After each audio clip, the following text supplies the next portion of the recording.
주의 은혜를 사모하여 난 모든 성도님들 축복합니다. 은혜의 자리, 복된 자리, 말씀의 자리에 나오신 여러분, 우리는 말씀이 우리 삶의 기준이에요. 하나님의 그 말씀 붙들고 오늘도 그 말씀으로 살고자 우리가 나왔습니다. 하나님 말씀 받을 때 마음 가운데 성령께서 우리로 깨우쳐 주시고 그 말씀을 깨닫고 알아가는 귀한 그런 지혜를 허락하여 주실 줄로 믿습니다. 오늘 본문 말씀 6절에서 18절 말씀은 너무나 중요한 말씀이면서도 너무나 어려운 말씀이에요. 예, 그죠? 너무나 중요한데 너무나 어려운 말씀, 그런 거 있잖아요. 이걸 뭐라고나 신학적으로 이 말씀을 로마서 9장 6절에서 18절의 말씀을 뭐라고 말하나 신학으로는 예정론이라고 말합니다. 예정론. 참 어려워요. 특별히 문제되는 구절이 13절인데요. 우리 한번 같이 읽어볼까요? 기록된 바 내가 야곱은 사랑하고 에서는 미워하였다 하심과 같으니라 그랬어요. 자, 근데 내가 하나님이 누구는 사랑하시고 야곱은 사랑하시고 에서는 미워하셨다 그랬어요. 근데 그게 이미 태어나기 전부터 택정하셨다는 거예요. 그게 무슨 악인이고 선인인 그 기준이 아니라 하나님께서 그렇게 하셨다는 거예요. 하나님께서 택하여 구원하셨다는 것, 어떤 기준을 갖고 하나님 그렇게 하셨을까? 우리의 생각으로는, 우리의 이성으로는 이게 납득이 잘 안 돼요. 어떤 기준으로 하나님 그렇게 하셨는지. 예정론을 얘기할 때 예정론은 하나님의 절대 주권을 말하고 있는 것입니다. 그래서 여러분, 은혜라는 것이 무엇입니까? 무엇이 은혜예요? 은혜는 자격 없는 자에게 위로부터 값없이 주어지는 게 은혜인 것입니다. 그러니까 은혜가 은혜 될 수 있는 것은 그것에 내가 이 은혜 받는 것에 자격이 내게 있지 않다는 것을 깨닫게 될 때 그게 은혜가 돼요. 그죠? 만약에 내가 은혜를 받았는데 그게 내 공로나 어떤 내 노력이나 내 열심이나 내 어떤 것으로 받은 것이라면 그걸 우리는 은혜라고 말하지 않습니다. 왜? 내가 노력해서 받은 거거든. 대가거든. 당연한 거거든. 그러나 그렇지 않아요. 은혜라는 것은 뭐예요? 자격 없는 내가, 자격 없는 자에게 위로부터 값없이 거저 주신 것이 은혜라는 거예요. 그래서 이 예정론의 가치는 어디에 있나? 반응에 있는 것입니다. 나는 전혀 은혜 받을 자격이 없는 자임에도 불구하고 하나님께서 내게 은혜를 주셔서 내가 하나님의 자녀가 되고 내가 구원을 받고 이것이 은혜로 여겨지는 것, 그래서 구원이 너무나 큰 감사와 감격으로 내게 다가오고 은혜로 다가올 수 있는 것, 이것이 은혜예요. 이 예정론의 말씀은요, 그래서 자꾸 하나님의 말씀은 모든 말씀이 그래. 설득하는 게 아니에요. 설득하는 게. 하나님의 말씀은 말씀 그대로 선포되어지는 거야. 캐리그마, 선포된 말씀이야. 하나님의 말씀은 그대로, 말씀 그대로 우리는 선포하면 돼. 우리가 어떻게 하나님을 다 이해할 수 있어요? 이해해서 우리가 하나님 믿는 거예요? 여러분, 부활이라는 게 여러분 이해가 돼요, 그게? 삼위일체라는 게 여러분 이해가 됩니까? 예정론 이렇게 하나님께서 택하신 게 이해가 돼요? 우리가 이해하고 믿고 사는 거 아니야.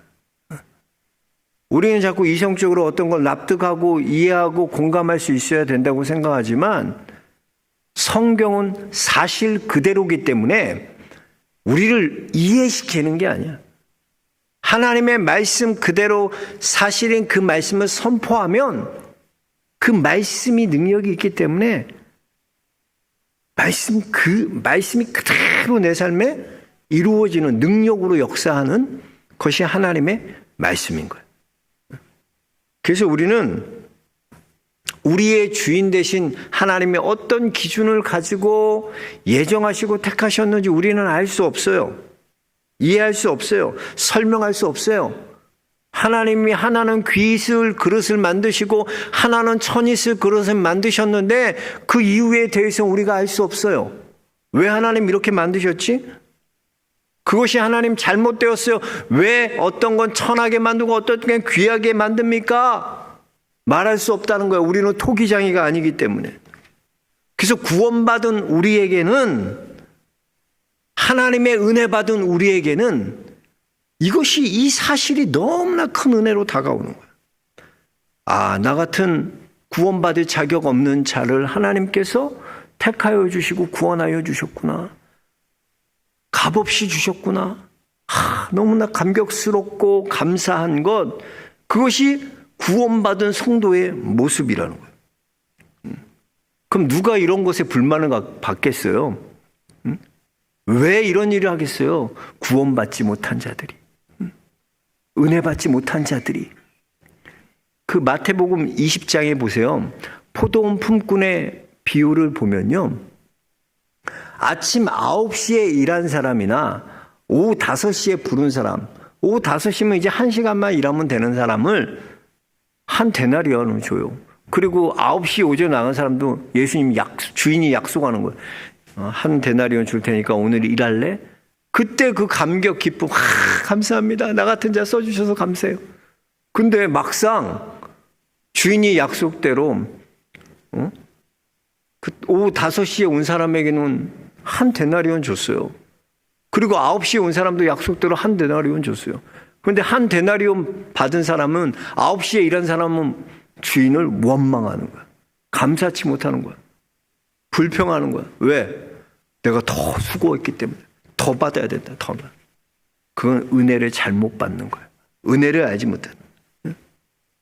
사람이 그래요. 왜 우리가 이것에 대해서, 예정론에 대해서 분이 나고 의분이 생기고 그런 인간적인 모습이 우리 안에 있나? 불합리해 보이나?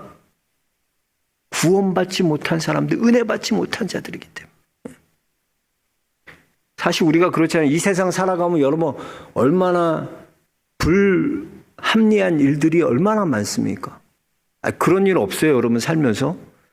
중고등학교 때 보면 공부도 못하고 못생겼고 뚱뚱하고 인기도 없었던 애가 남편 잘 만나서 잘 사는 거 보면 어때요? 이해가 안 된다니까. 난 쟤보다 똑똑하고 예뻤고, 근데 쟤는 떵떵거리며 사는 모습 보면 어때요? 배 아파요. 인생은 불합리하다고 생각, 불공평하다고 생각해. 왜 쟤는 저러냐.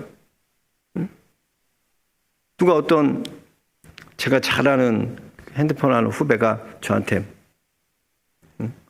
핸드폰 120만 원짜리 핸드폰을 나한테 10만 원에 줬어. 그럼 내가 받은, 나는 얼마나 그게 큰 은혜야. 근데 어떤 사람에게는 120만 원 그대로 팔았어. 그럼 120만 원에 산 사람 뭐예요? 불합리하다고 어떻게 그렇게 말할 수 있어요? 오늘 아침에 이제 식사했어요. 전사님 새벽기도 끝나고 같이 식사를 하는데, 이렇게 옆에 이렇게 테이블을 훑고 보니까 계란 후라이를 주대. 옆에 테이블은 계란 후라이 주고 우리는 계란 후라이 안 주는 거야. 가만히 생각하니까 왜 똑같이 왔는데 우리는 계란 후라이 안 주고 저기 안 줄까? 알고 보니까 그분은 단골이었어요. 예전부터 그렇게 와서 계란 후라이 서비스를 한 거야. 우리는 계란 후라이 달라고 그러니까 계란 후라이 되냐니까 맨 처음에 안 된다 그러더라고. 그럼 하나 그 주문할게요. 계란 후라이 좀 해주세요. 그랬더니 하나에 우린 1,000원씩 달래. 야, 그러니까 우리 윤종희 청년 인상 쓰면서 너무 이거 불공평한데. 그렇게 말할 수 있죠. 그러나 여러분, 공짜로 단골이 계란 먹는 사람 어때요? 주인이 주는 게 은혜야, 은혜. 하나님께 은혜 받은 사람의 모습은요, 하나님이 귀 쓰실 그릇도 만드시고 천이 쓰실 그릇도 하나님이 주인이야. 내가 주인이 아니야. 우린 자꾸 착각해. 내가 주인인 줄 알고 내가 판단하고 내 기준에서 생각하고, 그 예정론 들으면 은근히 막 화가 밀려오고 의분이 나고, 이건 구원받지 못한 사람의 태도예요. 그러나 이것을 들으면 이게 너무나 큰 은혜구나. 하나님께서 나를 택하여 주신 것이 너무나 큰 은혜구나. 감당할 수 없는 은혜구나. 너무나 감사하다. 이 구원의 감격과 기쁨이 넘쳐나는 것, 그게 바로 구원받은 자의 모습이라는 거예요. 그래서 은혜로 구원받은 자에게는요, 언제나 감사와 감격이 있는 거예요. 감사와 감격이. 오늘 이제 이 예정론을 바울은 두 가지의 전제를 가지고 변증하고 있는데요. 오늘 말씀 보면 바울은 하나님의 말씀은 실패하지 않는다. 하나님의 말씀은 실패하지 않았다. 우리 6절 7절 한번 같이 읽어보겠습니다. 오늘 말씀 6절 7절입니다. 그러나 하나님의 말씀이 패하여진 것 같지 않도다. 이스라엘에게서 난 그들이 다 이스라엘이 아니요 또한 아브라함의 씨가 다 그의 자녀가 아니라 오직 이삭으로부터 난 자라야 내 씨라 불리라 하셨으니 그랬어요. 자, 보세요. 아브라함에게서 난 씨가 다 이스라엘이 아니라고 말씀하고 있어요. 그럼 무슨 말이에요? 아브라함에게서 났지만 이스라엘로 인정받지 못한 사람이 있다는 거죠. 그게 누구예요? 하갈에게서 난 이스마엘. 이스마엘은 약속의 아들이 아니에요. 하나님의 약속의 아들은 누구예요? 사라에게서 난 이삭만이 약속의 아들이에요. 이삭도 마찬가지예요. 리브가를 통해서 하나님께서 야곱과 에서를 주세요. 누가 약속의 아들? 야곱이 약속의 아들이라는 거예요. 야곱이 약속의 아들. 그러니까 유대인을 향해서 유대인 너희가 유대인이라고 다 이스라엘이 아니라 택한 백성이 아니라 기계적으로 그렇게 선택된 사람들이 아니라는 거예요. 이삭에게 두 아들이 있었어요. 야곱과 에서가 있었지만 하나님이 택한 사람은 야곱이었다는 거예요. 약속이 이어지는 아들은 야곱이었다는 거예요. 바울은 이 하나님의 절대 주권을 인정하는 거예요. 하나님이 야곱을 택하셨다는 거예요. 이것은 우리의 인간적인 생각과 이성으로 이해하는 것이 아니라 이해하지 못하는 것, 성경을 보면 여러분 이해하지 못하는 건 내버려 둬야 돼. 다 그걸 이해하려고 특히 이과생들은 딱딱 맞아 떨어져야 되잖아. 그러니까 이과나 문과나 성경 읽는 것도 차이가 있어요. 문과생들은 다 그거 읽으면 그래 내가 모르는 건 내버려 두자. 하나님께서 깨닫게 하시겠지. 그러고 넘어갔다 나중에 하나님 알려주시면 깨닫는 건데 이과생들은 이게 딱 맞아. 아다리가 맞아야 돼. 하나님 말씀 이게 안 맞으면은 이게 안 되는 거예요. 성경 읽다가 안 익혀져 더 이상. 그게 왜 그런지 꼭 알아야 돼. 풀어야 돼. 이해하는 게 아니야. 하나님 말씀은. 하나님이 내게 보여주시는 것만 우린 볼 수 있어요. 여러분 하나님이 얼마나 전능하신데 우리의 이성으로 우리의 생각으로 하나님은 보는 하나님은 어떤 하나님이야? 하나님이 내게 보여주시는 것만 우린 볼 수 있어. 난 이런 사람이야 하나님이 알려주셔. 근데 그게 다 하나님이 아니라고. 하나님의 전체 모습이 아니라니까. 장님이 그냥 코끼리 만지면 어때요? 이게 뭐요? 코끼리요 뭐요? 코 만지면은 코 같고 등 만지면 냉장고 같고 알 수 없는 거 알 수 없는 거. 뭐야 이 동물이 뭔지. 하나님은 하나님이 우리에게 보여주시는 것만 우리는 알 수 있는 그게 우리 인간이야. 우리는 전능한 자가 아니에요. 응?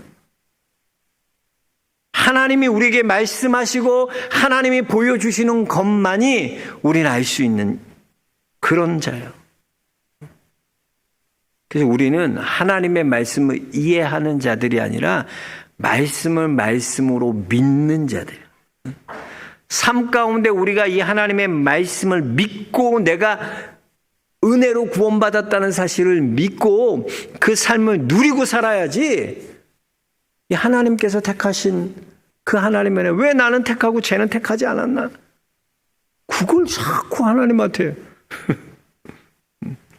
이 존 파이퍼 목사님이 쓴 복음과 하나님의 주권이라는 책에 보면 이것을 이렇게 해석하고 있어요. 존 파이퍼 목사님은요, 로마서 9장을 읽으면서 자기가 갖고 있었던 그런 인간 중심의 모든 체계적 생각들이 완전히 깨져버렸대요. 바뀌게 되었대요. 책에서 목사님은 이렇게 고백하고 있습니다. 우리는 하나님의 주권과 그분이 하시는 일에 대해 왈부할 자격이 없다. 그분의 주권은 우리가 낱낱이 조사할 내용이 아니라 매일 선포할 내용이다 그랬어요. 우리가 그렇잖아요. 내가 이해되는 부분에서는 하나님의 일하심을 찬송하고 기뻐합니다. 그분의 주권도 인정해요. 내가 이해되는 부분에서는.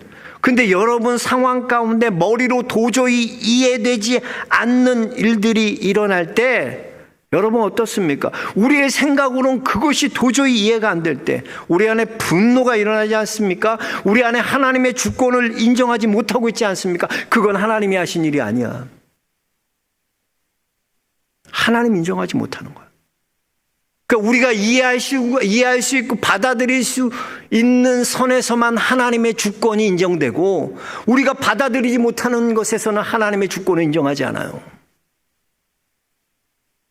잠언 3장 6절에 이렇게 고백합니다. 범사의 그를 인정하라. 그리하면 내 길을 지도하시리라 그랬어요. 범사의 하나님을 인정하라는 거야. 내가 살아온 모든 삶의 그 범사 모든 일에 하나님의 하심을 인정하라. 그러면 내 길을 하나님께서 지도해 주시리라. 내가 옳다고 생각하는 일, 내가 그르다고 생각하는 일, 모든 일에 하나님의 일하고 계심을 믿으라는 거예요. 그리할 때 하나님께서 우리의 길을 인도해 주신다는 거예요. 우리는 한 치 앞도 내다볼 수 없는 흑암 같은 세상에서 어떻게 하면 우리가 하나님의 섬세한 그 지도를 받으며 살아갈 수 있나? 범사의 하나님을 인정해야 돼요. 그래야 하나님 우리 삶을 지도해 주셔. 범사의 하나님의 주권을 인정해야 돼. 그래야 하나님께서 우리의 삶을 인도해 가시는 걸 경험하는 거야. 여러분, 하나님이 오늘도 여러분을 살아주시고 범사에 여러분을 인도해 가심을 믿습니까? 여러분이 이해되는 일만 믿지 마세요. 내가 납득되고 이해되는 것만 하나님이 하셨다. 아니에요. 이해되지 않아요. 납득되지 않아도 하나님은 모든 일에 일하고 계세요. 그 주권을 인정하고 믿는 거예요. 바울은 그게 있는 거예요. 우리 14절, 15절 한번 읽어보겠습니다. 그런즉 우리가 무슨 말을 하리요? 하나님께 불의가 있느냐? 그럴 수 없느니라. 모세에게 이르되 내가 긍휼히 여길 자를 긍휼히 여기고 불쌍히 여길 자를 불쌍히 여기리라 하셨으니. 자, 하나님께서 긍휼히 여길 자를 긍휼히 여기시고 하나님께서 불쌍히 여길 자를 불쌍히 여기신다 그랬어요. 이 말씀은 무엇을 인용한 말씀인가? 출애굽기 33장의 말씀을 인용한 것이요. 자, 그렇다면 32장에 어떤 사건이 일어납니까? 출애굽기 32장에 모세가 하나님의 율법을 받으러, 십계명을 받으러, 법궤를 받으러 시내 산에 올라갔어요. 근데 내려오질 않는 거야. 그러니까 불안한 거야, 불안한 거야. 이 사람이 불안이 참 무서워요. 인간의 불안, 염려, 이거 잘못된 거 아니야? 죽은 거 아니야? 그때부터 이들이 어떻게 하나? 자기 금붙이를 다 목걸이, 귀걸이 다 해다가 금송아지를 만들어. 그리고 그게 절하고 그게 하나님이라 그래요. 이런 범죄를 해요. 지금 모세는 어디에 올라가고 있어? 하나님의 시내산에 올라가서 뭘 받아요? 하나님의 율법, 십계명 받아. 첫 계명이 뭐예요?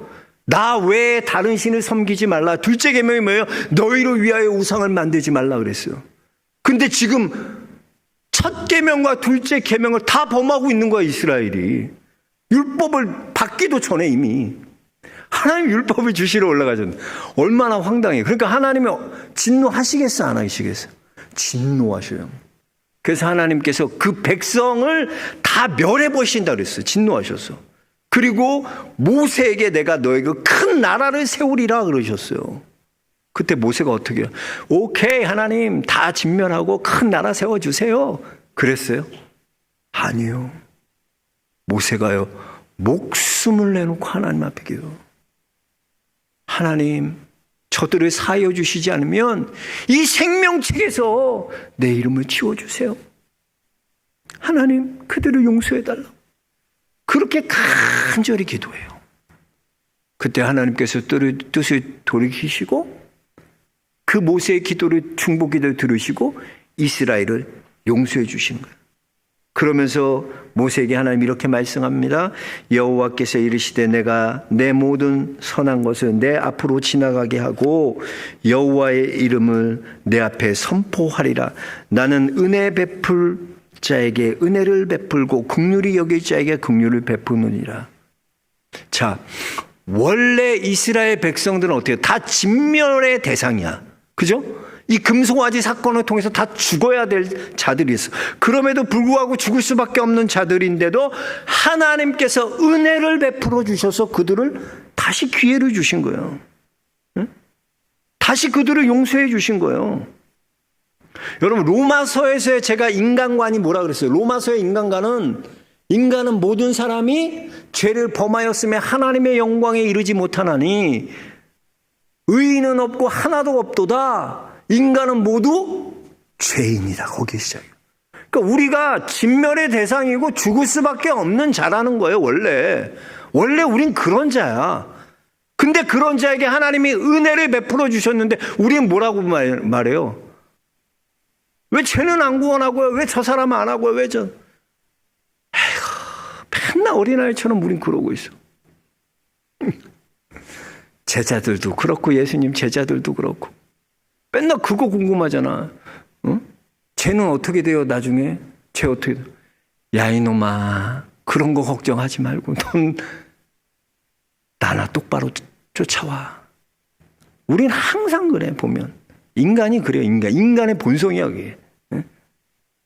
우리는 당연히 죽을 수밖에 없는 죄인이 우리예요. 근데 하나님의 은혜로 구원받은 것, 그렇다면 우리가 얼마나 감사하고 감격해야 됩니까? 웬 은혜인가? 웬 하나님의 은혜인가?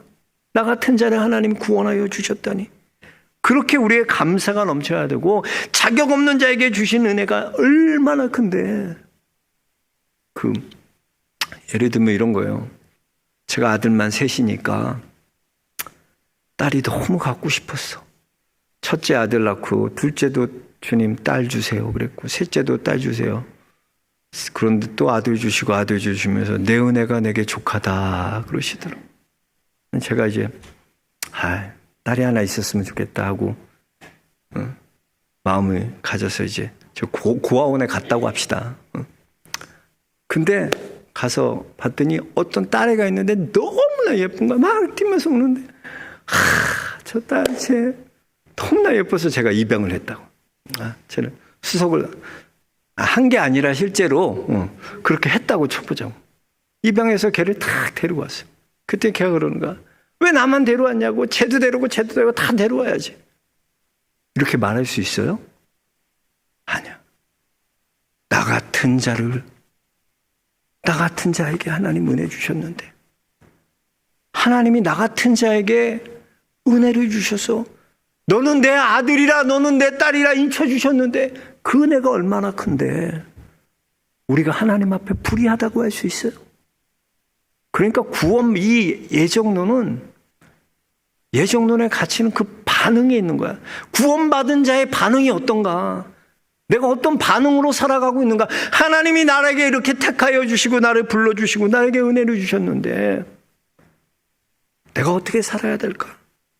민수기 23장 19절입니다. 하나님은 사람이 아니시니 거짓말을 하지 아니하시고 인생이 아니시니 후회가 없으시도다. 어찌 그 말씀하신 바를 행하지 아니하시며 하신 말씀을 실행하지 않으시리라 그랬어요. 하나님은 인생이 아니에요. 후회가 없으세요. 후회가 없어요. 하나님의 부르심에는 후회가 없으세요. 여러분 부른 한 사람 한 사람은 후회가 없어요. 여러분 부르시면은요. 그냥 부르신 게 아니에요, 여러분. 여러분 한 사람 한 사람 하나님이 다 하나님의 뜻이 있는 거예요. 지난주에도 우리 이지선 교수 얘기했죠. 그 화상 40번도 넘게 화상 수술을 하고 피부 이식을 하고 정말 거울도 쳐다볼 수 없고 숟가락에 비친 자신의 모습을 보면서 이건 내가 아니야 외쳤던. 왜 하나님께서 이렇게 하셨을까? 이유를 알 수 없었던 거야. 그잖아요. 고난 가운데 있으며 이유를 알 수 없어요. 욥이 고난받는 게 이해가 돼요? 자기가? 납득이 됩니까? 그러나 납득되지 않아요. 이해되지 않아요. 그러나 우린 뭘 믿는 거예요? 하나님의 절대 주권, 하나님께서 하심을 믿는 거야. 이게 믿음이야, 믿음. 그럴 때 하나님께서 그를 통해 약속해 주시잖아. 앞으로 내가 너를 들어 세울 것이다. 이지선 교수에게 지선아 내가 너를 들어 세울 거다. 내가 너에게 병들고 마음이 상하고 약한 자들, 그런 자들에게 너는 희망의 메신저가 될 거다. 하나님의 뜻이 있었던 거야. 그게 이해가 되는 거야. 송명희 시인 보세요. 그렇게. 근데 어떻게 공평하신 하나님의 자냐? 공평하지 않다니까. 자기가 이해할 수 있는 한에서만 하나님이 공평하지. 그렇잖아요. 내가 이해할 수 있는 안에서만 하나님이 공평해. 우리는. 그렇지 않아요? 내가 알 수 있는 선에서만 하나님은 공평하다고 믿어. 그러나 그런 하나님이 아니라니까. 범사의 하나님은 공평하신 하나님이야. 그래서 송명희 씨는 그 하나님을 찬양하는 거야. 왜? 공평하신 하나님. 공평하신 하나님. 나 가진 재물 없으나, 나 남이 가진 지식 없으나, 나 남에게 있는 건강 있지 않으나, 나 남에게 없는 것 있으니, 그 공평하신 하나님을 찬양하게 되는 거예요. 이게 바로 범사의 하나님의 일하심, 범사의 하나님의 주권, 범사의 하나님의 일하고 계심을 믿는 자의 모습인 줄 믿습니다. 여러분이 구원받은 게 무슨 자격이 있다고 생각하세요? 내가 오늘 하나님의 자녀되고 내가 이렇게 하나님을 아버지라 부를 수 있는 것, 내가 무슨 자격이 있을까요? 나는 아무 자격 없어요. 나는 아무 공로 없어요. 그러나 하나님의 은혜로 나는 하나님을 아버지라 부르게 되었고, 나는 하나님의 은혜로 그분, 전능하신 그분이 나를 위해 살아주심을 경험하게 되는, 그게 믿음의 사람의 모습이라는 것입니다. 우리도 마찬가지입니다. 여러분, 그냥 그렇게 온 인생 하나도 없어요. 하나님의 부르심에 후회가 없어요.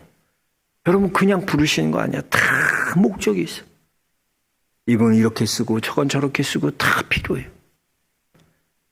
그렇다면 여러분 삶에서도 마찬가지예요.